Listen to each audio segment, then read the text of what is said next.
Lawmakers have vented ire at the government, alleging that it has failed to ensure road safety along with rescue of accident victims, including the ones in the Thading bus accident recently.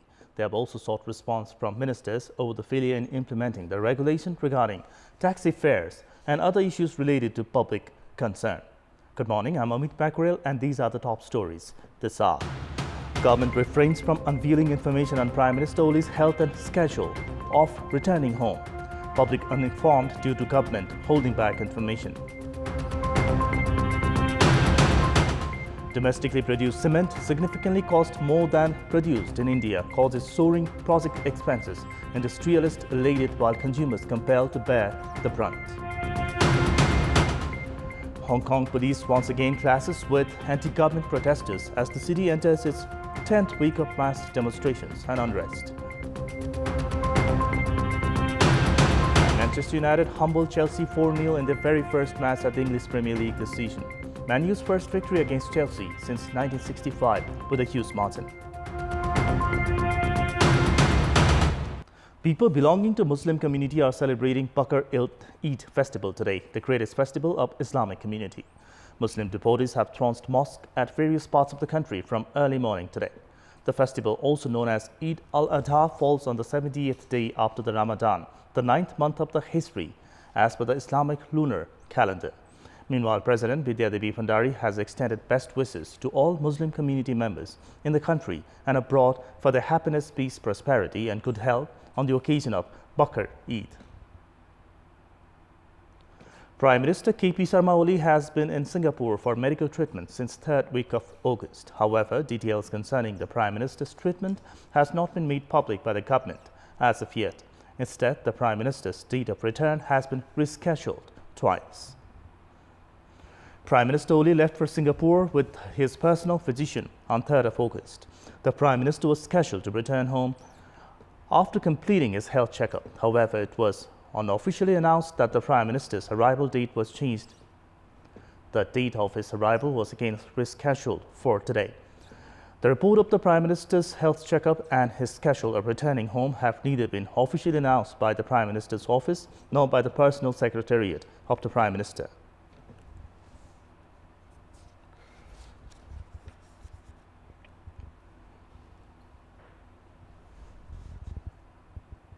प्रधानमन्त्री देशकै अभिभावक हो। प्रधानमन्त्री जनताको मतले चुनिएको प्रधानमन्त्री हो। त्यसकारणले उहाँले उहाँको स्वास्थ्य स्थिति, उहाँले के गर्नुहुन्छ, उहाँले कस्ता निर्णय गर्नुहुन्छ, कसलाई भेट्नुहुन्छ, कुन अस्पतालमा उपचार गर्नुहुन्छ, कुन डाक्टरले उपचार गर्छ, यी सबै कुरा जनतामा सूचना पुग्नुपर्छ। When asked about the Prime Minister's health condition and his schedule of returning home, officials from the Prime Minister's office to the personal secretariat refused to provide any answers. At the time when this report was prepared, there was no official response to this regard.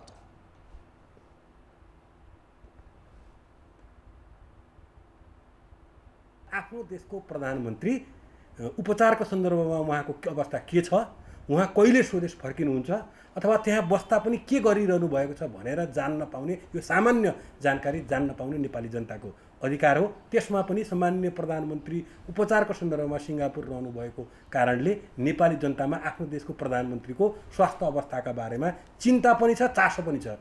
त्यसकारणले सरकारले उहाँको अवस्थाका बारेमा चाहिँ एउटा नेपाली जनतालाई आधिकारिक धारणा, आधिकारिक सूचना प्रवाह गर्नुपर्छ भन्ने मलाई लाग्छ। The citizens of the country have the right to know about the health condition of their Prime Minister and his schedule to return home. The government must respect this right and provide the citizens necessary information on the Prime Minister. Dengue infection that is caused by the mosquito bites has turned into a havoc in districts recently. The spread of virus that started 4 months ago from Sunsari district has expanded to 42 districts now. However, there is still lack of coordination between the concerned government authorities to contain the virus. The dengue infection is caused by Aedes aegypti type of mosquitoes that grow in clean stored water, and the number of people contracting the virus has been rapidly growing, reaching approximately 3,500 recently. The dengue infection has spread to 42 districts including Kaski, Makwanpur, Morang among other districts. Province 1 is the most affected region. In the last 10 years, a total of 15 people have already lost their lives due to dengue infection. However, the government has still remained indifferent towards effectively controlling the virus. On this very year, the government had allocated a budget of 16.6 million rupees specifically just to destroy the larvae of mosquitoes causing dengue in 85 municipalities. Except that 61.7 million rupees had been sanctioned in all the 7 provinces to control dengue and other infectious disease. The lack of adequate budget has also been attributed to the failure in effectively containing the virus. In such a situation, the central government should put forth serious measures in controlling the virus so as to prevent it from taking a form of an epidemic. Lawmakers have vented ire at the government, alleging the government's indifference towards expediting the cess for the victims who have gone missing after a bus accident in Thading district. The bus that was heading from Sarlahi to Kathmandu skidded off after losing control and plunged into the Trisri River. Speaking at the meeting of the House of Representatives, the lawmakers urged the government to expedite the cess for the victims and also immediately implement the provision of at least 2 drivers for long route vehicles. The lawmakers also demanded the authority to contain the ongoing cheating and high-handedness of taxi drivers who often charge exorbitant fares from passengers.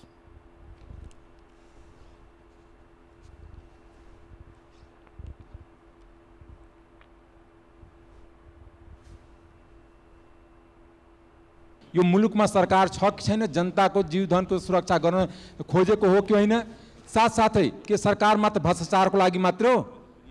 सडकको सुरक्षा या रात्रि बसमा 2 जना चालक राख्ने कुरामा सरकार अहिले पनि गम्भीर हुन सकेका छैन। बुटोलदेखि काठमाडौँ 500 मा बस चढेर आउन सकिन्छ, तर कलङ्कीदेखि बानेश्वर 600 ट्याक्सीले भाडा तिर्नुपर्छ। यस्तो बाध्यताको अन्त्य कहिले हुन्छ?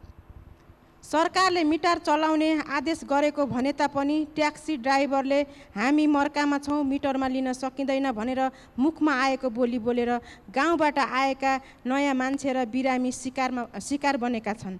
यसको निकास कहिले आउँछ?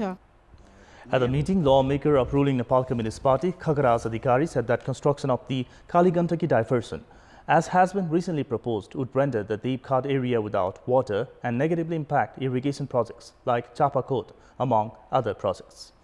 The lawmakers drew the government's attention towards alleviating the issues. Meanwhile, Nepali Congress lawmaker Gagan Thapa demanded the Speaker to implement the provision of concerned ministers responding to the issues raised during the Chiro and special parliamentary hours within 5 days.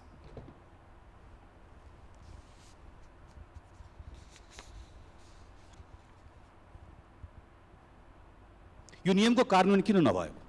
हामीले गराउन नचाहेको वा सरकारले हामीलाई नटेरेको? अत म सम्माननीय सभामुख महोदयलाई यो नियमको कार्यान्वयन गराउनका निम्ति ध्यानाकर्षण गराउँदै जोरदार माग गर्दछु।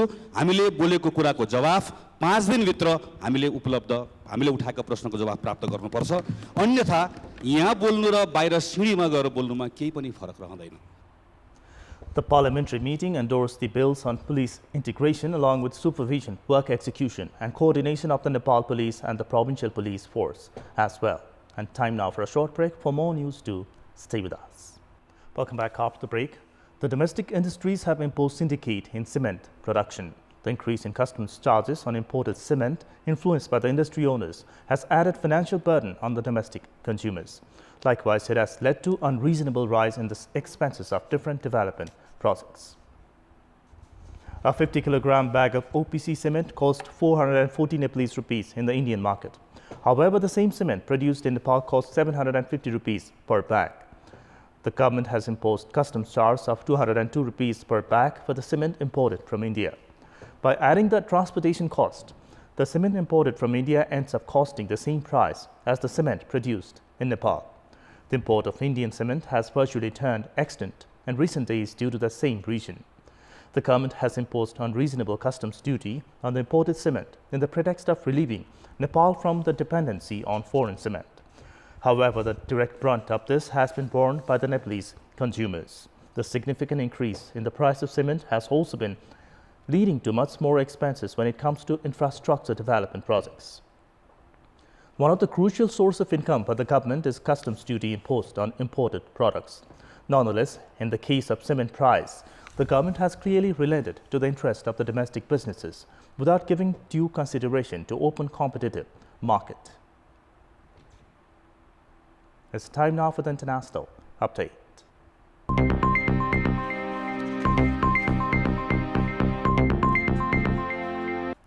Hong Kong police have once again clashed with anti-government protesters as the city enters its 10th week of mass demonstrations and unrest.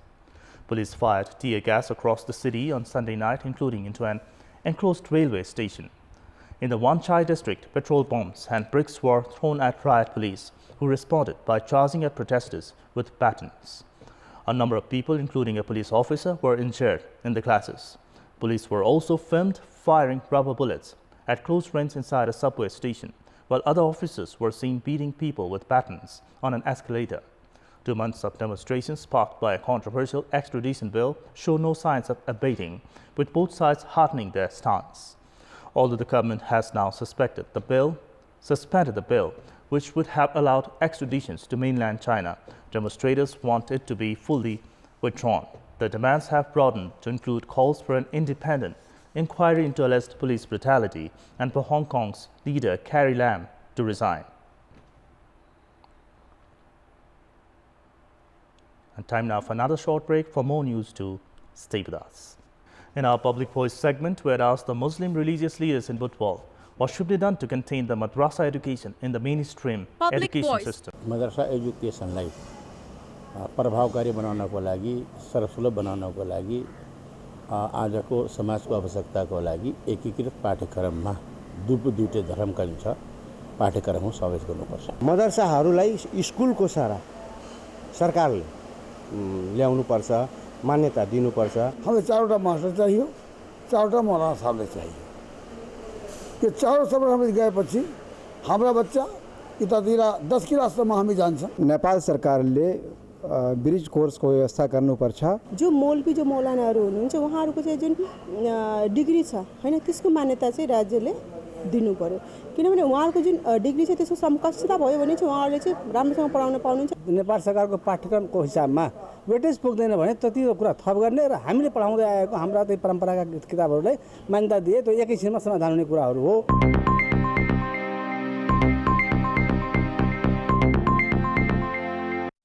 It's time now for our segment Public Pulse, where you text us with your opinion.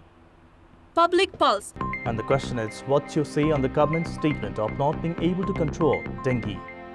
And options are A, stating the truth, B, irresponsible statement. The voting is on. Type NAWS, select your option A or B and send it to 34001 to share your opinion with us. Now the sports update. Sports news. Manchester United have humbled Chelsea 4-0 in their very first match at the English Premier League this season. This is the first time since 1965 that Man U have thrashed Chelsea by such a big margin. Manchester United led through Marcus Rashford's penalty in the 18th minute of the match played at Old Trafford. Having suffered a 1-0 deficit in the first half, Frank Lampard's side conceded 3 more goals in the second half due to poor defending in the counter-attacks. Anthony Martial, Rashford and Daniel James were on the score sheet in the second half to spoil Lampard's first EPL match as Chelsea manager. In another match played yesterday, Arsenal saw off Newcastle United 1-0 while Leicester and Wolves shared a point each. Paris Saint-Germain PSG have marked a victorious start at the French League 1. PSG brushed aside Nimes 3-0 in the match played at Parc des Princes. Edinson Cavani scored a penalty as PSG led the first half by a goal to nil. The second half witnessed 2 more PSG goals by Kylian Mbappe and Angel Di Maria were on the score sheet for the side without Neymar. It's time for our special segment, Off the Beat.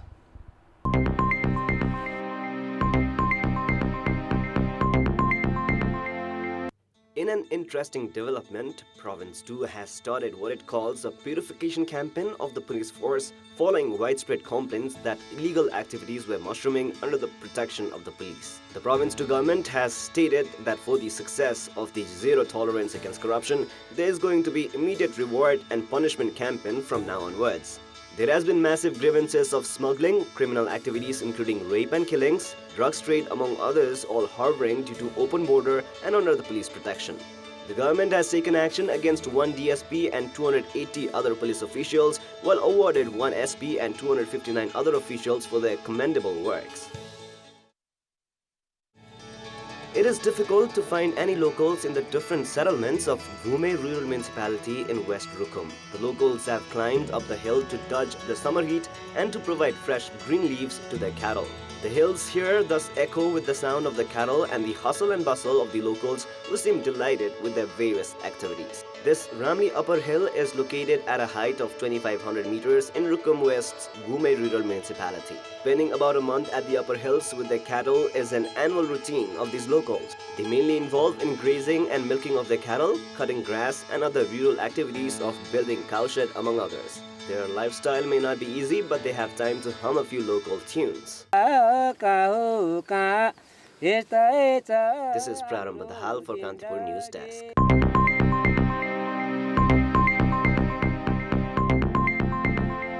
And before we wrap up, a reminder of the top stories. Government refrains from unveiling information on Prime Minister Oli's health and schedule of his return. Public uninformed due to government holding back information.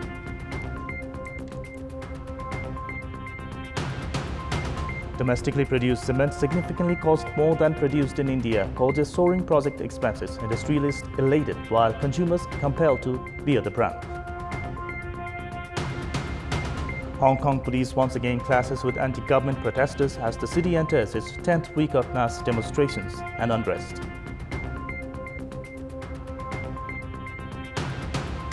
And Manchester United humbled Chelsea 4-0 in their very first match at the English Premier League this season. Man U's first victory against Chelsea since 1965 with a huge margin. And that's all for this hour. Keep watching Kantipur Television SD for more news and entertainment. Have a good day.